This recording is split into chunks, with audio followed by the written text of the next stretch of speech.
9 अक्टूबर को सृष्टिकर्ता भगवान वाल्मीकि जी का प्रगट दिवस मनाया जाएगा, जिसको लेकर अभी से तैयारियां शुरू कर दी गई हैं। और इसी को लेकर हमारे साथ मौजूद हैं गुरु रावण रतन जी। उनसे बातचीत करेंगे। गुरु जी, कैसी तैयारियां हैं और कैसे इंतज़ाम है? आदि वाल्मीकाय नमो नमः। हिरण्यगर्भ वाल्मीकि व्योम, जिन्होंने पावन महाकाव्य रामायण के अलावा दुनिया को सबसे बड़ा ग्रंथ पावन योग सृष्टि दिया और जिन्होंने इस संसार को जीने की कला दी, उनका पावन प्रगट दिवस पूरे संसार में हमेशा ही बहुत उत्साह के साथ मनाया जाता रहा है। मगर जैसे जैसे टेक्नोलॉजी बढ़ रही है, हमारे साधन बढ़ रहे हैं और लोगों के अंदर एक जागरूकता आ रही है, तो वाल्मीकि प्रगट दिवस के लिए लोगों को मनाने का उत्साह और तरीके भी बदल रहे हैं। मगर सबसे ज़्यादा ज़रूरी जो तरीका है वो है कि जैसे हम बुज़ुर्गों के पांव छुएं मगर बुज़ुर्गों की बात ना सुने तो वो अच्छा नहीं माना जाता, कोई बुज़ुर्ग उससे खुश नहीं होता। तो परमेश्वर के मामले में भी यही है कि जो योगेश्वर वाल्मीकि दयावान ने अपना पावन योग शिष्ट लिखा और उस योग शिष्ट के द्वारा जो संसार को संदेश दिया है, हर तरह का जीने का, अपने निजी जीवन जीने का, गृहस्थी जीवन जीने का, यहाँ तक कि कारोबार में कैसे जाना है, और आप राजपाट में हैं तो आपका बिहेव प्रजा के प्रति कैसा होना चाहिए, वो सारी चीज़ें परमेश्वर ने दी। और अंत में आदमी अपने जीवन को जब देखता है कि बचपन से जवानी, जवानी से बुढ़ापा, और लगता है कि अब मैं अंतिम क्षणों की तरफ हूँ, तो उसमें जो सवाल आते हैं, कई लोगों के ये सवाल रहते हैं कि कोई स्वर्ग जाएगा, कोई नरक जाएगा, या रूह भटकती रहेगी। इन सारे सवालों के जवाब सृष्टिकर्ता वाल्मीकि दयावान पावन योग सृष्टि में देते हैं। तो पावन वाल्मीकि प्रगट दिवस, उसको मनाने का सबसे बेहतर तरीका जो है वो परमेश्वर की बातों को मानना है। और एक बात कहना चाह रहा हूँ आपके माध्यम से सारी दुनिया को कि ईश्वर का प्रगट दिवस एक दिन नहीं होता। सृष्टिकर्ता वाल्मीकि दयावान उस वक्त भी प्रकट हुए जब ब्रह्मा के पोते भारद्वाज ने मोक्ष की इच्छा की कि मोक्ष क्या है। और आप हैरान होंगे, मुझे बताते हुए खुशी हो रही है कि भारद्वाज को ये इच्छा उस वक्त हुई जब भारद्वाज 9 डिग्रियां प्राप्त कर चुके थे, आयुर्वेद के आचार्य बन चुके थे। यानी 9 डिग्रियां प्राप्त करने के बाद उनको हुआ कि मोक्ष के बिना कुछ नहीं है। परमेश्वर तब भी प्रकट हुए जब माँ सीता अपने प्राण त्यागने जा रही थी। सृष्टिकर्ता वाल्मीकि दयावान ने तब भी वहाँ आके अपनी दया उस एक माँ के ऊपर, और जिसके पेट में बच्चा है, यानी एक नहीं 2 पाप होने वाले थे, उन दोनों पापों से रोका। जब क्रोंच की हत्या की गई, सृष्टिकर्ता वाल्मीकि दयावान एक पक्षी पर भी करुणामय होते हैं, वहाँ भी अपनी करुणा और अपनी दया वो दर्शाते हुए प्रकट होते हैं। यानी एक नहीं हजारों घटनाएं हैं जब सृष्टिकर्ता वाल्मीकि दयावान प्रकट होते हैं। माँ द्रौपदी जब याद करती है, यज्ञ करके थक जाती है, कई दिन यज्ञ उच्चारण हो रहे हैं, मंत्र उच्चारण हो रहे हैं, जो प्रसाद बट रहे हैं, मगर उसके बाद भी उनको मन की शांति नहीं मिली। तो वो जब परमेश्वर को याद करती है तो सृष्टिकर्ता वाल्मीकि दयावान तब भी प्रकट होते हैं। तो उनका प्रकट होना एक नहीं, मगर हम संसारिक लोग हैं, हमें अपना जीवन भी जीना है, अपने बच्चों का भी सोचना है, फिर सामाजिक जिम्मेवारियां भी होती हैं। किसी के सुख में, किसी के दुख में शामिल होना है। कारोबार करेंगे, चिड़िया की तरह दाना चुग के लाएंगे तो बच्चों को खिला पाएंगे। तो इसलिए नियम है एक, हमें आदि नित्यनेम में हुक्म भी है। उसमें एक श्लोक आता है कि मधु का अर्थ सुरा है, सुरा नाम की दो, नाम नशा निश दिन रहे, काज जगत भी हो। भी जगत के काम नहीं रुकते, परमेश्वर के नाम का नशा तो रहे। हम उठते बैठते कहें आदे वाल्मीकाय नमो नमः, मगर जो काम है संसारिक उसको छोड़ के बैठना नहीं। ये पावन योग शिष्ट में भी परमेश्वर कहते हैं वो करे तप, दान और तीर्थ, इससे भी तुम्हारी मुक्ति नहीं है, आपको मोक्ष की प्राप्ति नहीं हो सकती। बहुत सारे लोग सोचते हैं कि तप करें, दान करें, तीर्थ करें, शायद ईश्वर खुश हो जाएगा। इससे हम लोग खुश हो सकते हैं दुनियावी, कोई मुझे गिफ्ट दे दे तो मैं खुश हो जाऊं, मगर ईश्वर ऐसा लालची थोड़ी है। और उसी ईश्वर का तो दिया हुआ है, हम उसको दान दे के सो कहते हैं कि मेरी थाली भरी है और मैं तुम्हें दे रहा हूँ, यानी वहाँ भी हमारा अहंकार बड़ा होता है। और परमेश्वर कहते हैं, वहाँ सृष्टिकर्ता वाल्मीकि दयावान फरमाते हैं कि ज्ञान से मुक्ति होगी, तप दान और तीर्थ से नहीं होगी। यानी इन सारी चीज़ों को, जिन चीज़ों को आज आदमी ने पखंड बना लिया है, कारोबार बना लिया है, धर्म के नाम पे। आज जब मैं युवाओं से बात करता हूँ तो युवा क्यों गुस्से होता है धर्म के नाम पे, क्यों कन्नी काटता है, क्यों कहता है कि नहीं जी ये सब चीज़ें मुझे अच्छी नहीं लगती, मुझे पसंद नहीं। क्यों पसंद नहीं है उसे इसलिए पसंद नहीं है कि युवा जब विज्ञान पढ़ता है, युवा जब समाज शास्त्र को पढ़ता है, तो वो देखता है कि धर्म कहीं कहीं पाखंड है, धर्म कहीं कहीं मानवता को भी नहीं मान रहा। जो धर्म मानवता को ना माने, जो मुझे अपने पड़ोसी से लड़ना सिखाए, वो धर्म कैसे हो सकता है। और अभी अभी जो हमने याद किया सृष्टिकर्ता वाल्मीकि दयावान की वो करुणामय घटना कि जब क्रौंच को तीर लगा, एक छोटे से पक्षी को, तो परमेश्वर वहाँ भी प्रकट हुए। उन्होंने विष्णु से कहा कि ये ठीक नहीं है, ये दुरुस्त नहीं है, तुम जान ले सकते हो, अब जान इसकी वापस दे सकते हो? नहीं दे सकते, इसलिए तुम्हें किसी की जान लेने का अधिकार भी नहीं। और वो जगह थी कि जहाँ परमेश्वर ने आदि कवि नाम जो उनको मिला, जिस पे सुमित्रानंदन पंत कहते हैं कि वियोगी होगा पहला कवि, आह से उपजा होगा गान, उम्र कर आंखों से चुपचाप बही होगी कविता अनजान। वो जो कहते हैं सुमित्रानंदन पंत ना कि वियोगी होगा पहला कवि, यानी कोई वियोग की घटना घटित हुई होगी, वो यही थी क्रौंच की। जब क्रौंच की हत्या हुई तो उस क्रौंच का दूसरा साथी चीख रहा था, वियोग में रो रहा था। तब परमेश्वर ने विष्णु को संबोधित करते हुए और उस पक्षी की तरफ इशारा करते हुए कहा, पहला संसार का पहला श्लोक, पहला गीत कहा, माँ निषाद प्रतिष्ठाम तवम गमा शाश्वती समा यत क्रौंच मिथुना दे कामवदी काम मोहितो। जिसका अर्थ था कि तुमने प्रेम में मगन पक्षियों को जो जुदाई का दुख दिया, उनको जो जुदा किया है, यही जुदाई का दुख तुम्हें भी अगले जन्म में सहना पड़ेगा, ताकि तुम्हें पता चले कि ये पीड़ा कितनी बड़ी होती है।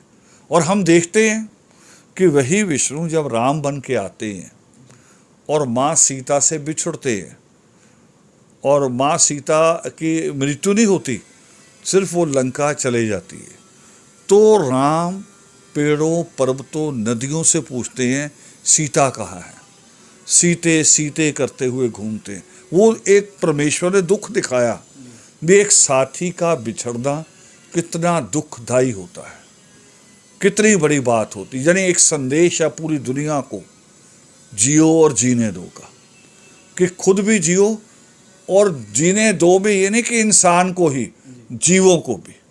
आज पर्यावरण की बात हो रही पूरे संसार में। मैं समझता हूँ कि पर्यावरण के मामले में, एनवायरनमेंट के मामले में सृष्टिकर्ता वाल्मीकि दयावान की शिक्षाओं को आगे रख के चलने की जरूरत है। यही सारी लड़ाई थी जो यज्ञ भंग करने की थी कि यज्ञ पर्यावरण को खराब कर रहा है और बलियाँ दी जाती हैं।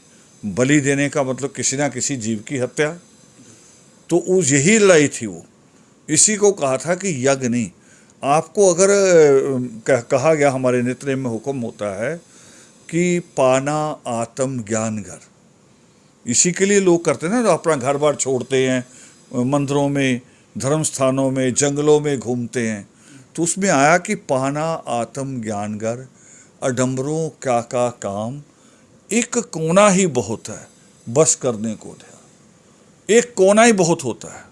हमने बचपन में देखा है, अब तो और तरह के सिस्टम आ गए हैं, लोग पढ़ने के लिए खेतों में कुएं के पास जाके बैठ जाया करते थे, अकेले पढ़ लिया करते थे। लाइट नहीं है, सिस्टम नहीं है। इब्राहिम लिंकन का हम पढ़ते हैं कि स्ट्रीट लाइट के नीचे बैठ के पढ़ लिया करता था।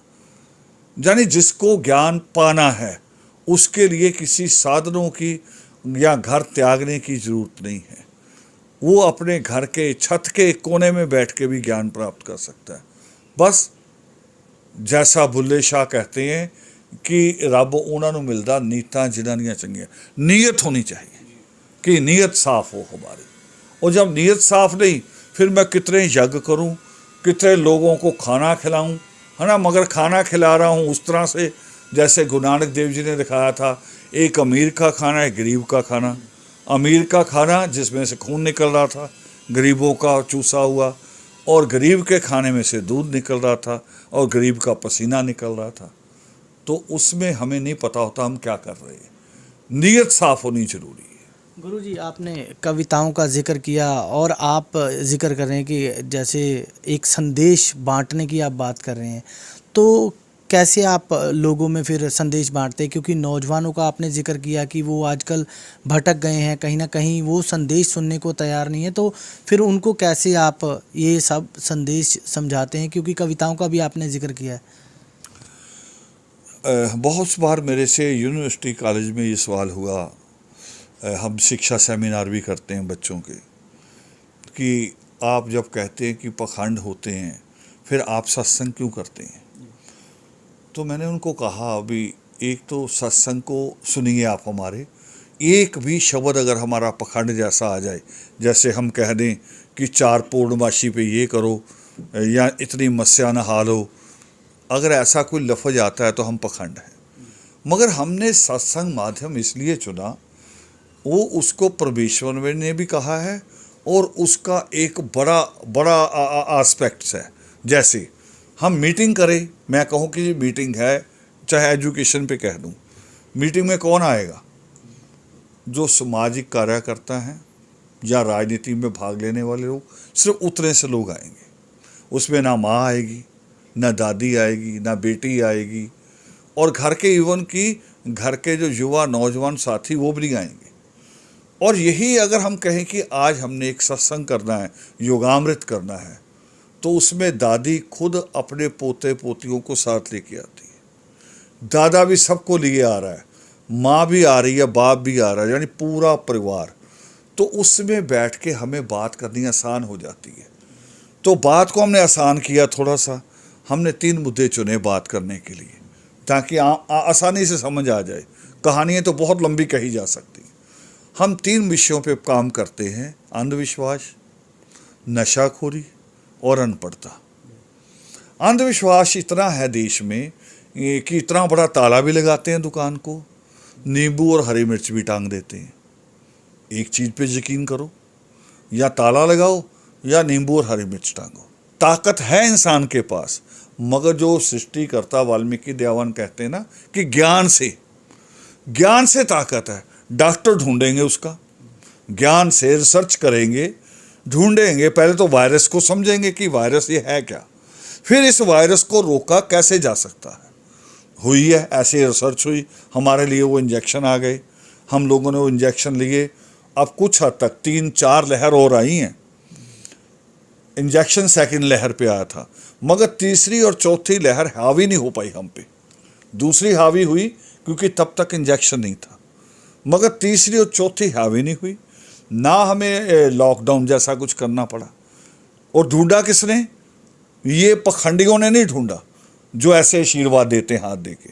ये उन्होंने ढूंढा जो रिसर्च करते हैं, जो पेन लेके काम कर रहे हैं, किताबें पढ़ रहे हैं, लैब में पूरा पूरा दिन लगा रहे हैं, ये उन्होंने ढूंढा।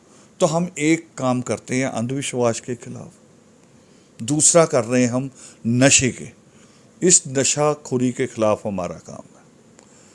तीसरा है अनपढ़ता ख़त्म करनी है। जब तक अनपढ़ता ख़त्म नहीं होगी, और आपका तो पूरा चैनल, पूरा आपका जो जोर है आप लोगों का, वो ज़्यादा धार्मिक विषयों पे है।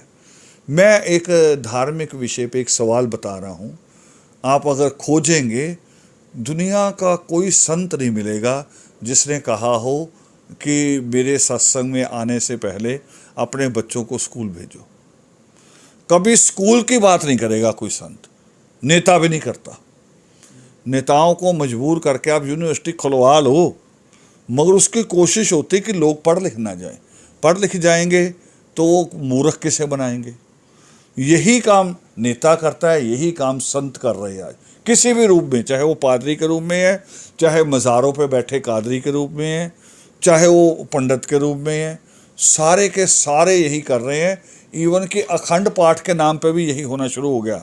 लोग कनेडा बैठे हैं और वहाँ से पैसा डालते हैं ग्रंथी के अकाउंट में कि मेरे नाम का अखंड पाठ कर दो। यानी ईश्वर को हमने धर्म को भी धंधा बना लिया, और ईश्वर को ऐसे बना लिया कि ईश्वर हद दर्जे का लालची है, मेरे पैसे पे बैठा है। तो इसके लिए शिक्षित होना जरूरी, और शिक्षा में अंधविश्वास और नशाखोरी दोनों बाधाएं हैं, इनको रोकना जरूरी है। बच्चा पैदा होता है, पैदा होने से पहले, अब तो ये तकनीक आ गई कि पैदा होने से पहले हम डॉक्टरों से कंसल्ट करते हैं, है ना। बच्चा तंदुरुस्त हो, उसकी हार्ट बीट ठीक हो, बच्चे को कोई और तकलीफ ना हो, डॉक्टर फिर सजेस्ट भी करते हैं आप ये विटामिन ले लीजिए, ये इंजेक्शन ले लीजिए। मगर जब बच्चा पैदा होता है, दादी और नानी काले धागे लेके आ जाती हैं, भी फिर डॉक्टर के पास जाने की क्या ज़रूरत है, काले धागे से सारा कुछ कर लो। वो हटते नहीं, दिमाग हटता नहीं हमारा अंधविश्वास से। ईश्वर ये नहीं है, धर्म अंधविश्वास नहीं है, धर्म तो पूरे का पूरा विज्ञान है। धर्म में ही सूर्य आता है, धर्म में चांद, धर्म में ही धरती आती है, जिसको हम माँ कहते हैं।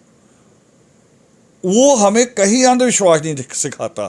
धर्म में क्या आता है, पावन योग शिष्ट में सृष्टिकर्ता वाल्मीकि दयावान कहते हैं कि पुरुषार्थ से बड़ी कोई भक्ति नहीं है। पुरुषार्थ, जिसको गुरु नानक देव जी कहते हैं दशा नुमादिकृत, काम, मेहनत, वो कह रहे इससे बड़ी कोई भक्ति नहीं है।